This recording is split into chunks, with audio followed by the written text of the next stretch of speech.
Hablemos de neutralidad de la red. ¿Qué es la neutralidad de la red? Es el tratamiento de los datos y tráfico de Internet sin ningún tipo de discriminación. Eso quiere decir que dicho tráfico y los datos no pueden ser de alguna manera limitados o restringidos en función de tipo de contenido, en función de la identidad del autor o la naturaleza de dicho autor, tampoco el origen o el destino de los datos o del tráfico, o por preferencias hacia ciertos servicios o aplicaciones. En resumen, es la aplicación del principio de no discriminación a los datos y el tráfico de Internet. De igual manera, la neutralidad de la red abarca el principio que todo usuario tiene derecho sin distinción alguna a gozar de la libertad de acceso y elección para utilizar, enviar, recibir u ofrecer cualquier contenido, aplicación o servicio legal por medio de Internet.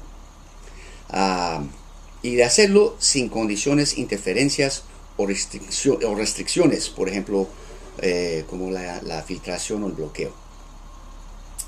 Esa es la definición de neutralidad de la red. El término mismo nace en el año 2005 en un artículo académico de un profesor estadounidense, pero en realidad se desprende de la naturaleza y el diseño original de Internet, el cual facilita el acceso y la difusión de contenidos, aplicaciones y servicios de manera libre y sin distinción alguna. O sea, es un principio intrínseco en realidad en lo que fue la configuración y el funcionamiento original de Internet, ¿no? La no discriminación y por ende la neutralidad de la red. Ahora, ¿por qué es tan importante este principio? ¿Por qué nos preocupa y por qué nos debería preocupar? Es porque la neutralidad de la red es una condición necesaria para ejercer la libertad de expresión en Internet. Y porque garantiza la pluralidad, la diversidad y la integridad del flujo de información en toda dirección.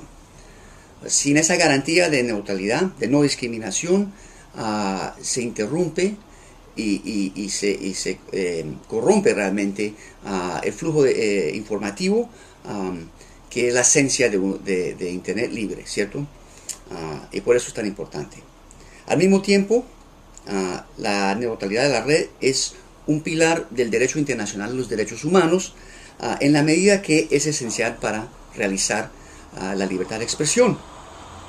La libertad de expresión, como sabemos, se ve consagrada en los principales instrumentos y convenios de derechos humanos internacionales, tales como la Declaración Universal de Derechos Humanos, el Pacto Internacional de Derechos Civiles y Políticos y la Convención Americana sobre Derechos Humanos. Eso quiere decir que los estados, para poder cumplir con sus obligaciones internacionales en derechos humanos, deben garantizar la neutralidad de la red, porque si no lo hacen, incumplen esas obligaciones. ¿Sí? No puede haber plena libertad de expresión sin neutralidad de la red. Bueno, entonces, ¿qué pueden hacer los defensores de derechos humanos y los defensores de los derechos digitales para promover la neutralidad de la red y garantizar su protección en su país o en la región en que obran, ¿no? Pues hay varias estrategias pertinentes para los defensores de derechos humanos y digitales en América Latina en particular, ¿no? Teniendo en cuenta que los estados deben consagrar,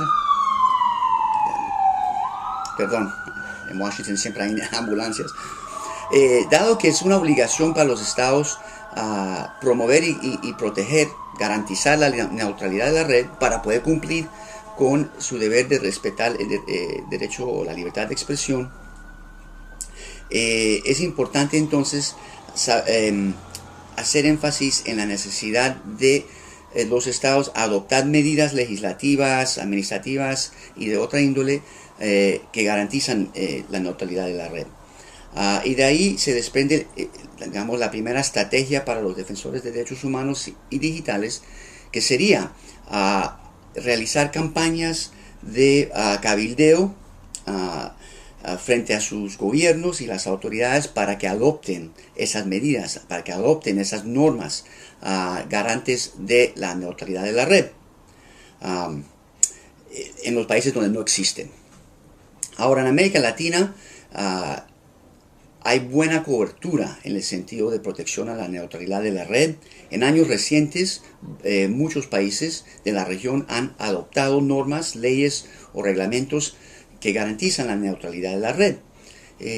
Los ejemplos más salientes son Brasil y Chile, pero también Colombia, Ecuador, Argentina, Paraguay y Perú han adoptado normas similares. Entonces, 85% de la población latinoamericana goza en principio, ¿no?, de normas garantes de la neutralidad de la red. Entonces, en esos países, los defensores de derechos humanos y digitales deberían obrar en función de fortalecer la normativa, ¿no?, a la vez de promover su cumplimiento, su implementación efectiva. Porque tener una norma, como todos sabemos, digamos, codificada, ¿no?, en derecho, no es lo mismo que asegurar su cumplimiento efectivo en la práctica. Entonces, de ahí una segunda estrategia, ¿no?, donde ya existen estas normas garantes de la neutralidad de la red. Los defensores de derechos humanos y digitales deberían realizar trabajos de difusión, de monitoreo y de litigio estratégico para lograr el cumplimiento leal, fiel de esas normas, ¿no?, y efectiva, o cumplimiento efectivo. Hablemos un poco de cada una de esas dimensiones de la estrategia ¿no?, de cumplimiento, para llamarlo así. La difusión. Hay que realizar un trabajo de informar a la sociedad de la importancia de la neutralidad de la red, y de esa forma ojalá generar un apoyo ¿no?, de sectores importantes de la sociedad, ONG, sectores académicos y también usuarios, obviamente, porque obviamente ellos son los que se benefician y los que deberían estar también preocupados por la implementación efectiva de la neutralidad de la red. Esa es la difusión. El monitoreo.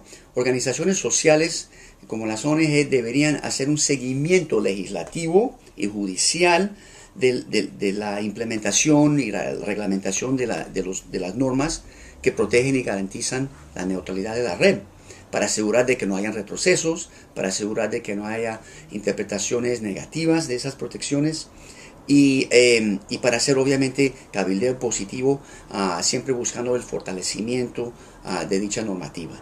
Entonces, un trabajo legislativo y de cabildeo, de monitoreo frente a las autoridades en este sentido. Y finalmente, el litigio estratégico, que es cuando las personas o las organizaciones que defienden el interés público en América Latina buscan rescatar los principios, en este caso neutralidad de la red, a través del litigio, a través del órgano judicial. Y esto cuando las estrategias legislativas ya no prosperan o no pueden avanzar, o donde ha habido una interpretación negativa legislativo o en lo legislativo o lo judicial, que requiere de una atención digamos de corrección desde el órgano judicial. Y claro, el litigio estratégico es obviamente un modo, un medio de hacer